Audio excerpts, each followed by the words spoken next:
আইপ্যাকের কর্ণধার প্রতীক সেনের বাড়িতে ইডির হানার প্রতিবাদে সরব হলেন কামারহাটির বিধায়ক মদন মিত্র। বৃহস্পতিবার বিকেলের পর কামারহাটির রথতলা থেকে কামারহাটি মোড় পর্যন্ত এক বিশাল প্রতিবাদ মিছিলের আয়োজন করেন তিনি।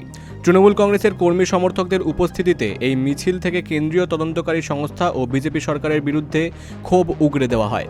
মিছিল শেষে একটি জনসভায় বক্তব্য রাখতে গিয়ে মদন মিত্র বলেন, ইডি পাঠিয়ে বা ভয় দেখিয়ে তৃণমূল কংগ্রেসকে দমিয়ে রাখা যাবে না। তৃণমূল বিজেপি তৃণমূলকে ভয় পাচ্ছে। আজকের ঘটনা প্রমাণ করলো হাতের সমস্ত এজেন্সি নিয়ে সবকিছু নিয়ে থাকার পরেও বিজেপি কিন্তু ভাবছে আবার তৃণমূল ক্ষমতায় চলে আসছে, এবারে 250-র বেশি সিট নিয়ে। তাই যে কোনো ভাবে তৃণমূলকে আক্রমণ করো। এর আগে তৃণমূলের নেতাদের একজনের পর একজনের বদনাম দিয়ে তাদেরকে থ্রেট করার চেষ্টা করেছে। বহু তৃণমূলের নেতার বাড়ি রেড হয়েছে, কিন্তু দেখা গেছে কিছুই কোথাও নেই। ঠিক তেমনি করে আজকে ওরা ভেবেছিল ওই কাগজগুলো নিয়ে ওরা ডোনাল্ড ট্রাম্পকে দিয়ে দেবে। কেন না, ডোনাল্ড ট্রাম্পকে দিলে ডোনাল্ড ট্রাম্প ওই কাগজটা দেখে বলতে পারবে কেমন করে ভেনেজুয়েলার প্রেসিডেন্টকে তুলে নিয়ে গেছে হেলিকপ্টারে করে, ওই রকম করে অভিষেক আর মমতাকে টুক করে তুলে নিয়ে চলে যাবে। দেখা গেল ওই কাগজ দিয়ে ওকা পাঠাদের বুদ্ধি ওটাই খেললো না। বক্তব্যের মাঝেই রাজ্যের বিরোধী দলনেতা শুভেন্দু অধিকারীকে তীব্র কটাক্ষ করে মদন মিত্র। তিনি স্পষ্ট জানান, প্রতিহিংসার রাজনীতি দিয়ে বাংলায় তৃণমূলের জয়যাত্রা রুখে দেওয়া অসম্ভব। आईपैक का ऑफिस में कोई इलीगल काम देश विरोध में, देश के विरोध में ऐसा कोई काम नहीं हो रहा था, जिसमें से जिस कारण के उसका ऊपर हमला किया गया।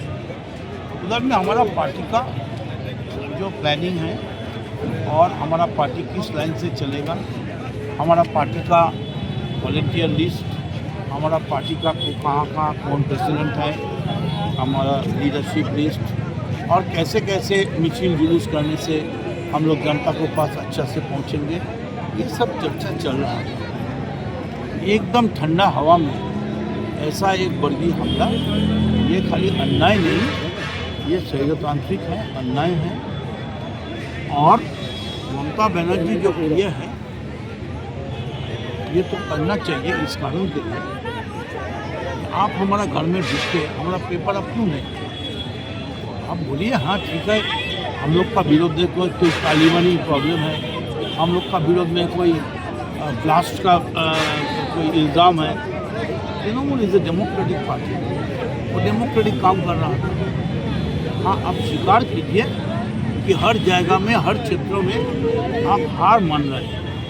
SIR में हार मान गए, NRC हार मान गए, बांग्लादेशी में हार गए, हर जगह में आप हार गए। और इसी का डर से आप अपने इतना डरा गया। आपको देखना था कि तृणमूल क्या कर रहा है, क्यों इतना जोर कहाँ से मिलता है, उसका पास कौन पेपर है जो उसको इतना जरूर ताकतशाली कर। आप ये थे स्पाइंग करने के लिए, टुकली करने के लिए। কেন্দ্রীয় এজেন্সিকে রাজনৈতিক স্বার্থে ব্যবহারের বিরুদ্ধে আগামী দিনে আরও বড় বৃহত্তর আন্দোলনের হুঁশিয়ারি দেন কামারহাটির বিধায়ক মদন মিত্র। Bureau report, বঙ্গদর্পণ।